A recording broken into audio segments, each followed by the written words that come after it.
nosso trabalho de biocell, biologia celular. E aqui a gente pode ver a célula da granulosa, que é a nossa célula. Ela é uma célula ovariana. E esses são esses pontinhos aqui que estão em volta desse ovócito. Ela aqui de novo. E para começar a explicar sobre ela, eu tenho que falar um pouquinho da influência de uma proteína que chama beta-catenina, justamente na embriologia. Porque desde o embrião, quando ela recebe essa influência, né, da beta-catenina, ela é conhecida por ser uma proteína pró-ovariana e antitestículo. Então, sempre que a gente tem uma quantidade grande de beta-catenina, a gente vai ter um embrião XX. Isso é importante saber porque aqui a gente tem o começo da nossa introdução, da nossa contextualização. Temos os folículos primordiais, que já são formados desde a concepção, né? Então, quando a criança nasce, ela já tem esses folículos prontos dentro dela para serem maturados depois durante a fase adulta. Esses folículos primordiais, a gente tem aqui esses oócitos, e eles vão mudar depois apenas na puberdade. O que é importante saber desses ócitos é que eles têm uma camada apenas de célula folicular, a gente pode ver essa parte rosinha aqui. Eles não têm receptores de LH, que é esse hormônio aqui, que a gente pode ver que ele vai ser muito importante depois para o ciclo inteiro. LH é o hormônio luteinizante, ele justamente tem esse nome porque ele prepara para a fase lútea do ciclo. E, como eu disse, não tem receptores, então eles não recebem essa influência.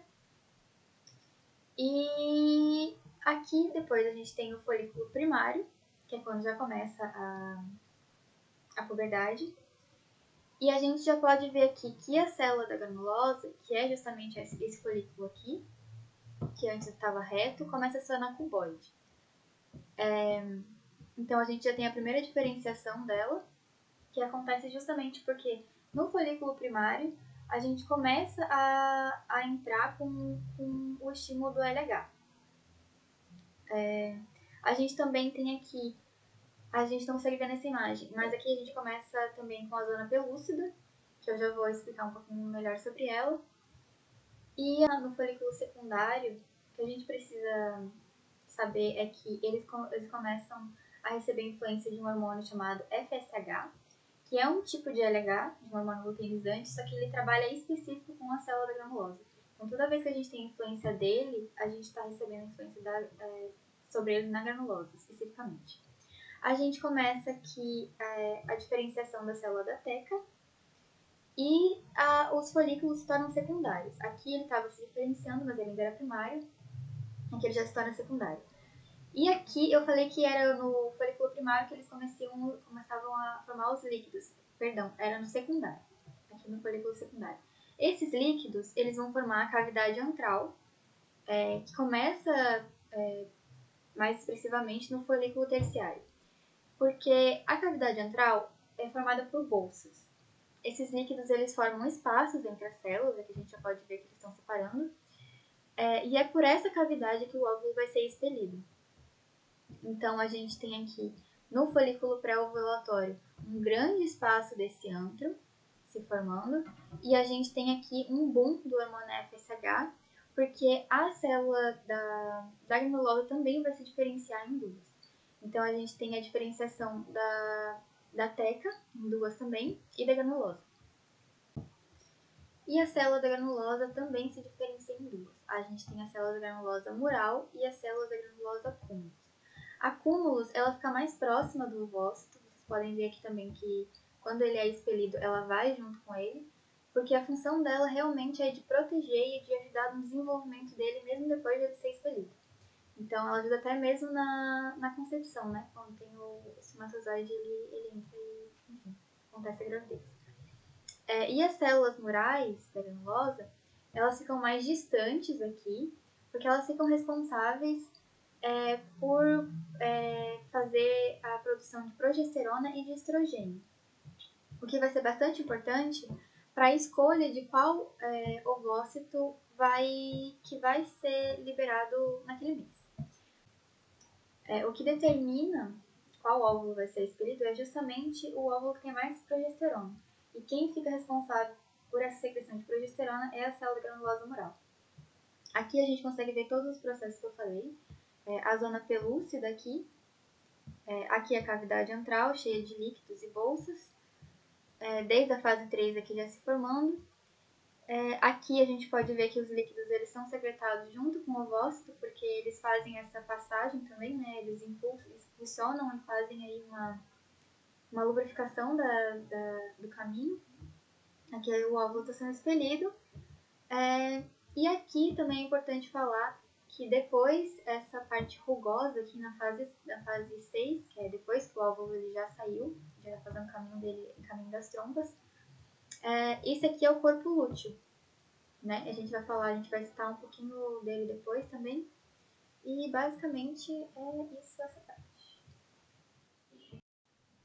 Bom, continuando sobre a nossa célula da granulosa, a gente vai falar um pouquinho da membrana plasmática dela e de algumas proteínas e receptores que vão ser muito importantes para a função e para a identidade da nossa célula, né? Aqui nós temos a membrana plasmática, né, simbolizando a membrana da célula da granulosa, e nós temos uma série de proteínas que vão estar completamente relacionadas, né, com algumas vias de sinalização, tanto internas quanto externas, com a comunicação intracelular e com a comunicação extracelular, né? Lembrando que essa célula ela conversa com as outras que estão ao redor e ela utiliza de mais de um receptor, de mais de uma maneira para causar a sua diferenciação, para exercer sua função, para sintetizar hormônio e para sintetizar algumas proteínas, né? Inclusive alguns receptores que a gente vai ver mais para frente vão estar dentro do núcleo, né? Chamados de receptores nucleares, que também vão ser importantes para a diferenciação da nossa célula e para ela exercer essa função. Bom, a gente vai ter uma série de proteínas G, a gente vê aqui um tipo de proteína G, outro tipo de proteína G, né? Essa proteína G ela vai estar acoplada a um receptor específico de estrogênio, que é chamado de GPR1. Ele vai ter uma afinidade muito grande com as moléculas de estrogênio, principalmente da molécula ativada, né, 17-beta-estradiol, que vai ser uma das principais para a regulação da nossa célula, né? E essa proteína ela vai desencadear uma série de sinalizações internas da célula que vão se comunicar com outras sinalizações também de outras proteínas. A gente também vai ter outra proteína G, só que dessa vez ela vai ter um receptor que não vai ter afinidade com estrogênio, mas vai ter afinidade com o hormônio FSH, que é um hormônio folículo estimulante. E essa afinidade, né, essa sinalização, essa comunicação que vai acontecer quando os níveis de FSH forem alterados no organismo, ela vai regular também outra via de sinalização interna, e como a gente vai ver mais para frente, vai controlar a expressão gênica de uma enzima e de outra proteína que também vai ser importante no funcionamento da nossa célula. Aqui também é mostrado outra proteína transmembranar com a função de importar LDL, que é uma lipoproteína, né, um tipo de colesterol. Ela vai importar ao mesmo tempo que vai ativar essa molécula e no colesterol que vai poder ser utilizado para ser transformado em hormônio, né? E a gente também vai ter uma boa quantidade, principalmente no meio onde essa célula está, de hormônios estrogênios, e como eles são hormônios que são chamados de lipofílicos, né? Eles têm uma estrutura parecida com a estrutura da membrana, ele vai conseguir passar livremente por ela. Aqui a gente vê na parte do citosol, aqui está aquela proteína que reconhece o hormônio FSH, né? Lembrando que existem duas diferenciações celulares para a nossa célula, a nível de folículo, a nível que acontece a cada ciclo ovariano, a cada 25 dias. Essa é uma das principais vias de sinalização que usa de proteínas quinase, PKA e CREB, passando pelas nucleoporinas. Aqui ela é auxiliada por uma proteína transportadora, né? E aí dentro do núcleo vai acontecer a ativação gênica, a expressão gênica de dois genes, o CYP19A1 e o CYP11A1. Um deles vai ser responsável pela síntese de uma enzima, a aromatase. Essa enzima ela não está presente em todas as células da granulosa, ela é uma enzima, como existem vários tipos de granulosas, tem algumas que estão mais próximas do ócito, tem umas que estão mais longe. Essa enzima vai estar presente nas células que estão mais longe do ócito, já que as que estão mais perto têm uma função mais nutricional, digamos assim. E nosso outro gene vai expressar outra proteína que vai ser muito importante dentro das mitocôndrias para fazer a clivagem do nosso colesterol, né? Pode ser aquele colesterol importado, endógeno, exógeno, né? A partir do LDL, ou pode ser o próprio colesterol endógeno produzido no retículo liso, né? E essa proteína ela vai clivar esse colesterol nas membranas da mitocôndria e vai transformar ele em pregneolona. A pregneolona ela é uma molécula também lipídica, né, que vai ser um pouco mais próxima do nosso hormônio. Essa pregneolona vai ser jogada para fora da célula para a célula vizinha.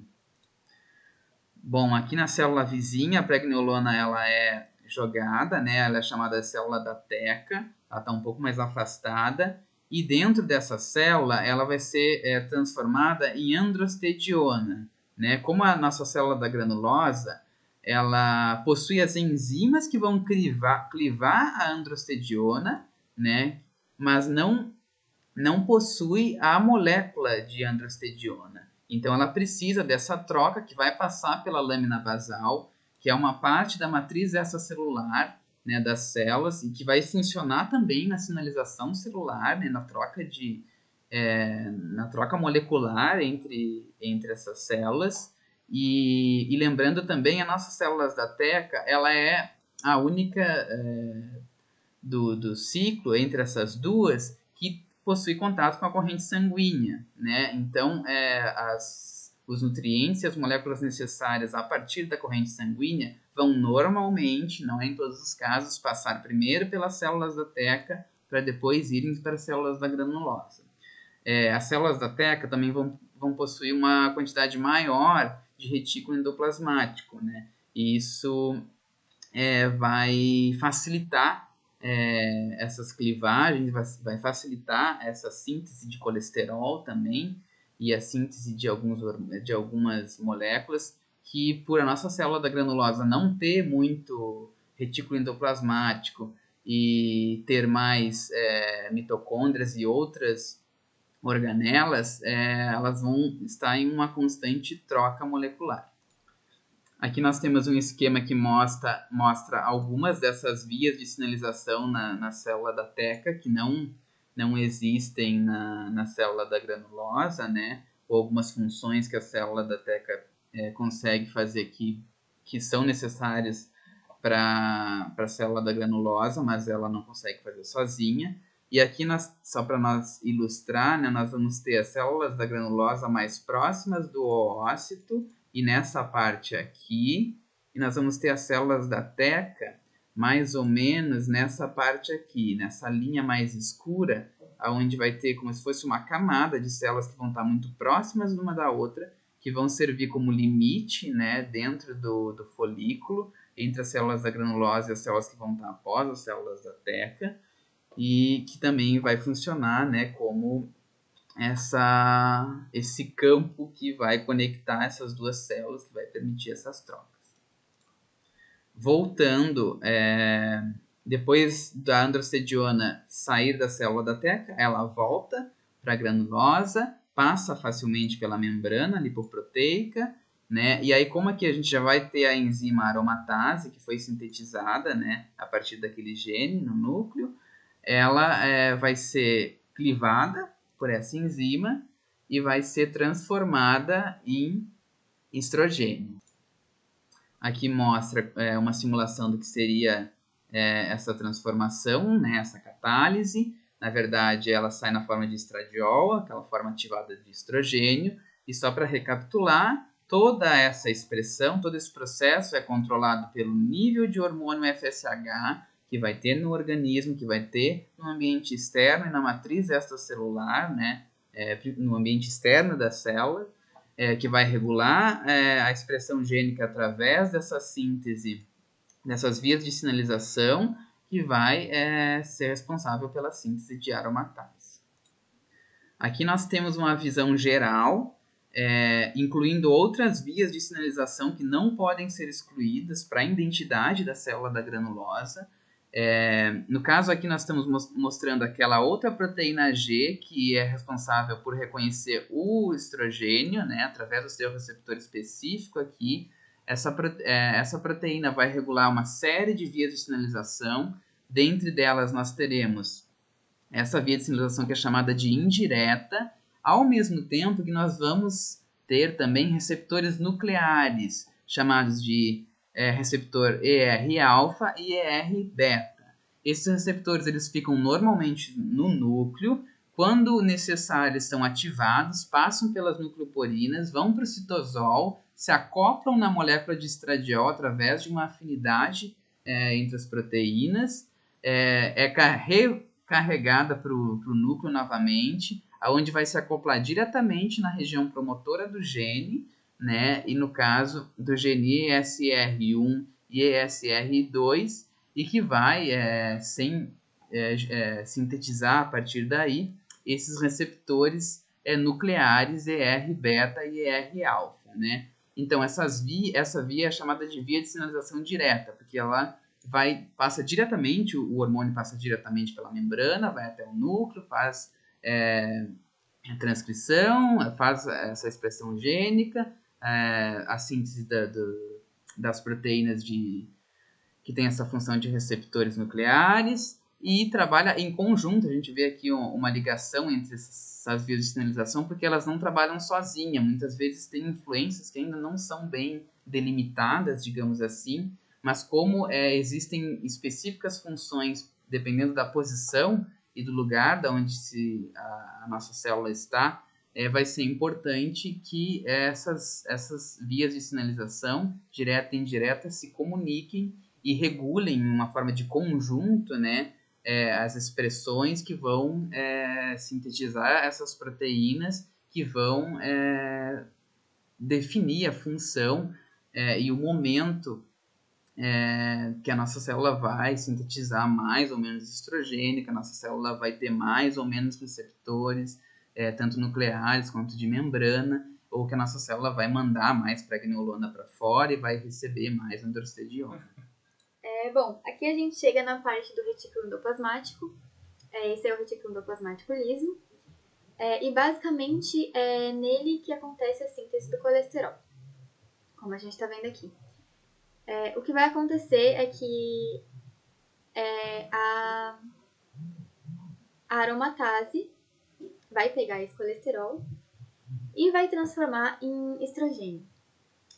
Ao mesmo tempo, a gente tem a síntese da própria aromatase, que vai catalisar os lipídios em estradiol. E também no retículo endoplasmático liso é o que acontece a participação desse gene aqui, o CYP19A1. E ele vai ser importante para a granulosa porque dependendo da quantidade de síntese de colesterol e da enzima da aromatase, isso define o funcionamento dela durante os ciclos, né?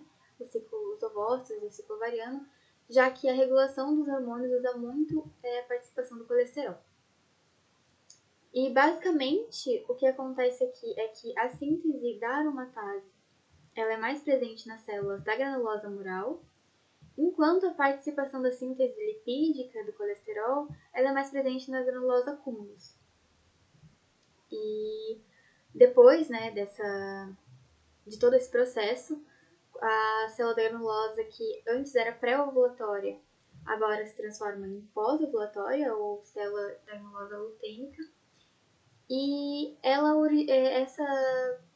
no pós, ela vai sofrer mais uma diferenciação, e aí ela vai se transformar no corpo lúteo, que foi o que eu já mostrei na introdução do vídeo. Bom, só como complemento, a enzima aromatase ela é sintetizada e também ela fica acoplada nas membranas do retículo liso, porque ela usa justamente dessa capacidade dessa membrana ter afinidade com lipídios e com o estrogênio, né, que futuramente ela vai ter a função de catalisar a pregnenolona em estrogênio, né? Então, por isso que ela é sintetizada, na maioria das vezes, no retículo endoplasmático liso. Bom, essa é a matriz extracelular da granulosa. E o que a gente está vendo aqui são glicoproteínas, que estão aparecendo aí fluorescentes. E essas glicoproteínas, elas têm uma função de fazer uma movimentação, de sinalizar, elas são sinalizadoras, e de correceptar células vizinhas. Então, o que acontece? Toda a movimentação do ovócito, aqui dá pra gente ver, por exemplo, que essas células pequenininhas, elas estão empurrando o ovócito pro antro maior, né, para ele ser expelido. Aqui, principalmente, a gente consegue ver que elas fazem essa ponte. Essa ponte aqui são elas empurrando. E dá pra ver que elas estão empurrando ele pro lateral, porque aí o lateral ele vai ser expelido.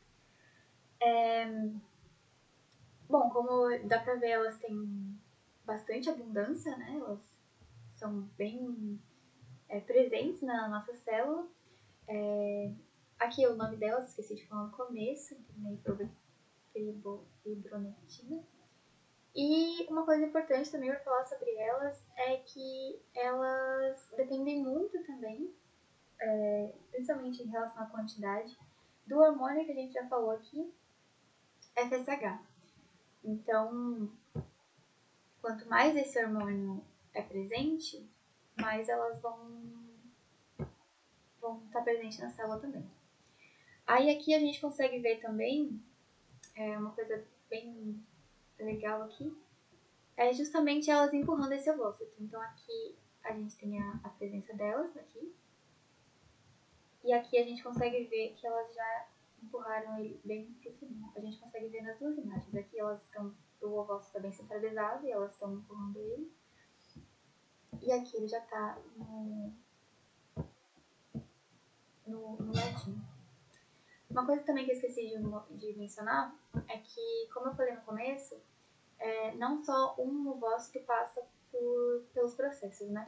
Então aqui a gente consegue ver que tem um ovócito principal, que é o maior e está perto de ser expelido, e aqui do lado a gente tem esses menores. Esses menores, eles provavelmente são do mesmo ciclo, né? Todo mês um grupo é escolhido, então provavelmente eles faziam parte do mesmo grupo também deste principal, só que eles não tiveram tanto sucesso na sua maturação. Então, o que tem mais progesterona, como eu falei,